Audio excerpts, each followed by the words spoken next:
Alright. In this next video, I thought what we do is take a little bit of a break from the news for a little bit, even though it's still politically related.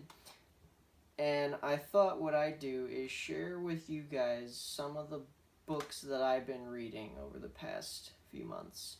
So, this is Trae's book list, or whatever you want to call it, or 2017 Reads Edition, Goodreads Edition, whatever. Anyway, we're going to get right into it. First one,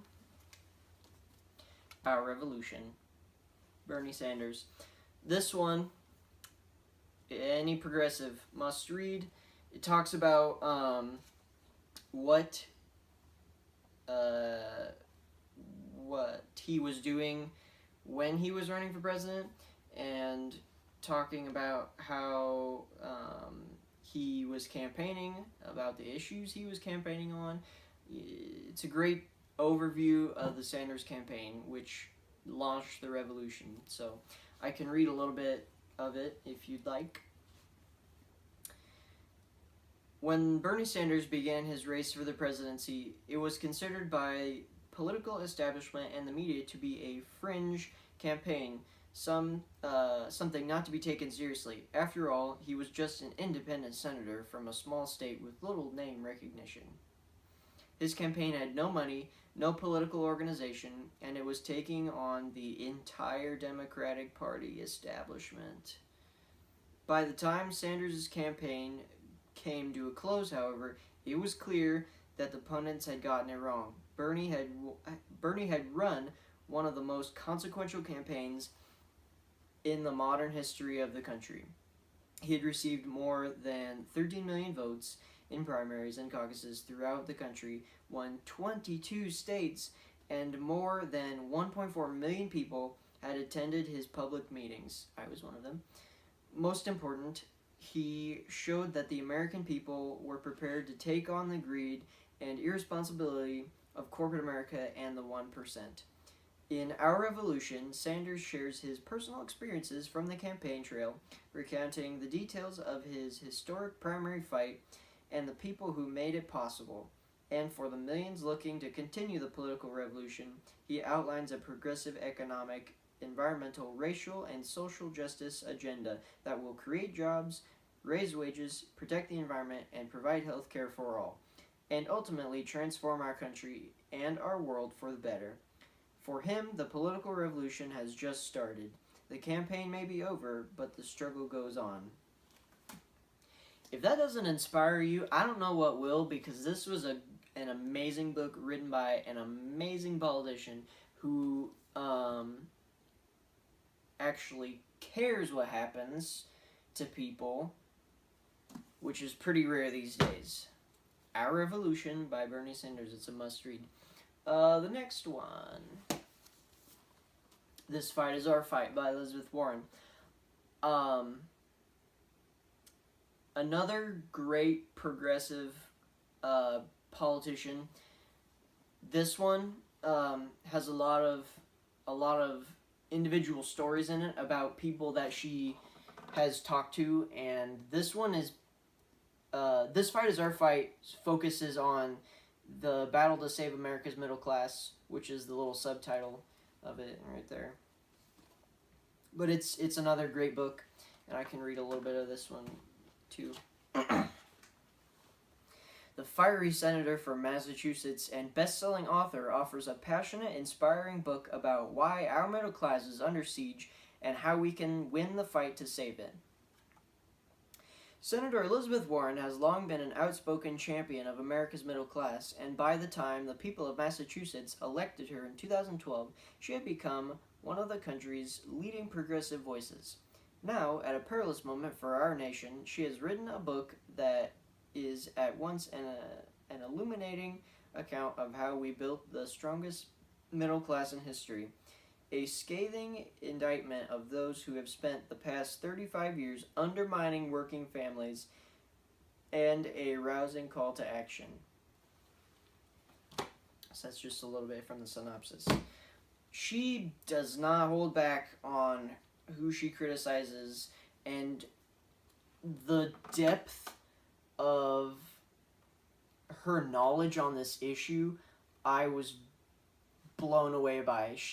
This is obviously her hallmark issue, but she knows so much, and the people who work for her know so much about this issue. I can't even. It just kind of it blows my mind a little bit that that they know so much about this issue, and it reassures me anyways that someone that knowledgeable is in the fight for America's middle class, for those people out there working 9 to 5 nonstop, 5 days a week, working sometimes more than that, working real hard, and how people who don't work hard just take that away from us. And I'm not talking about when the Republicans say that it's the poor people. I'm talking about the 1%, people at the top. They're taking all of our income. 100% went to it last year. 100% of the income went to the top 1%. This next book is written by someone who gets it right some of the times. Sometimes there's some stuff that I don't necessarily agree with that he says, but I'm reading it anyway, especially what's going on right now. So this one's Climate of Hope by Michael Bloomberg, and he partnered with Carl Pope on this one to it's about climate change, obviously, and it's how cities, businesses, and citizens can save the planet. I liked this one because of everything that's going on with the climate, obviously, and how you have Al Gore's new movie, An Inconvenient Sequel, which is obviously a sequel to his Inconvenient Truth, the very famous Inconvenient Truth. And what I like about this book is that it's different when it talks about climate change than a lot of the other books and movies out there, because it's not we need to do this right now or we're all gonna die tomorrow kind of thing, which, don't get me wrong, is very important. Climate change is not only a threat, but it is an existential threat, is a national security threat.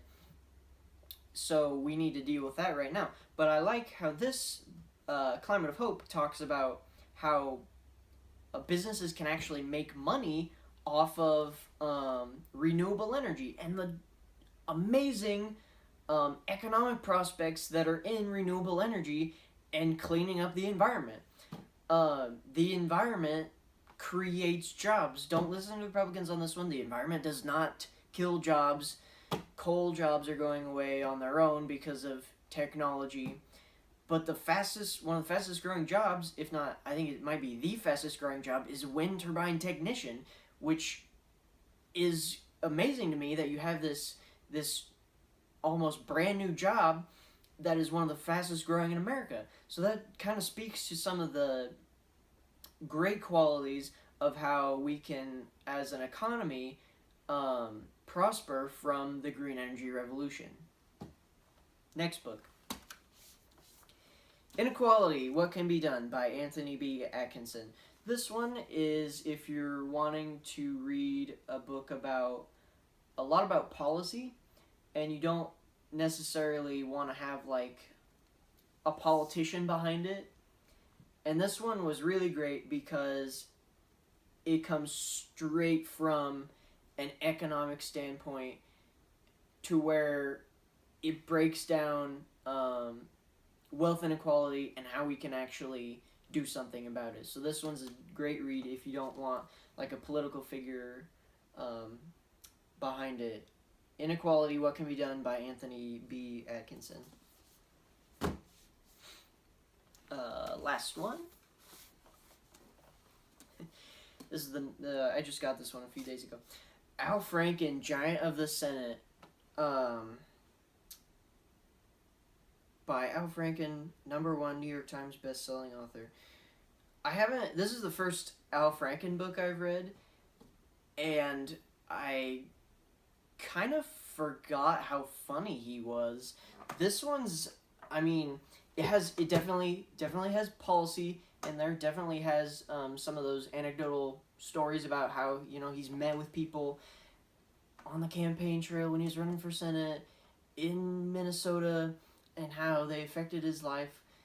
And it talks about his time at SNL, talks about how comedy's affected his political life and how everything's kind of connected together like that.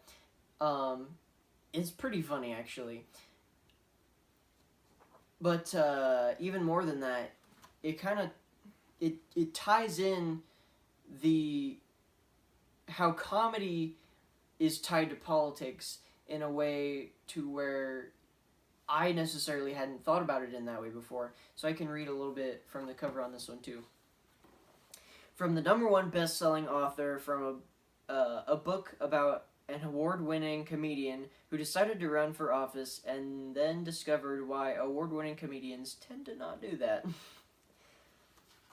Al Frankenstein, the Senate. This is a book about an unlikely campaign that had an even more improbable ending, the closest outcome in history, and an unprecedented 8-month recount saga, which is pretty funny in retrospect. It's a book about what happens when the nation's foremost progressive satirist gets a chance to serve in the United States Senate and, defying the low expectations of the pundit class, actually turns out to be good at it. It's a book about our deeply polarized, frequently depressing, occasionally inspiring political culture, written from inside the belly of the beast. In this candid personal memoir, the honorable gentleman from Minnesota takes his army of loyal fans along with him from Saturday Night Live to the campaign trail, inside the halls of Congress, and behind the scenes of some of the most dramatic and/or hilarious moments of his new career in politics. Has Al Franken become a true giant of the Senate? Franken asks readers to decide for themselves.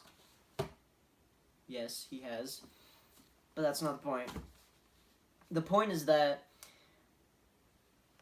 I definitely love this book. I think you would too. I think you would love all of these books. All of these books are definitely great reads.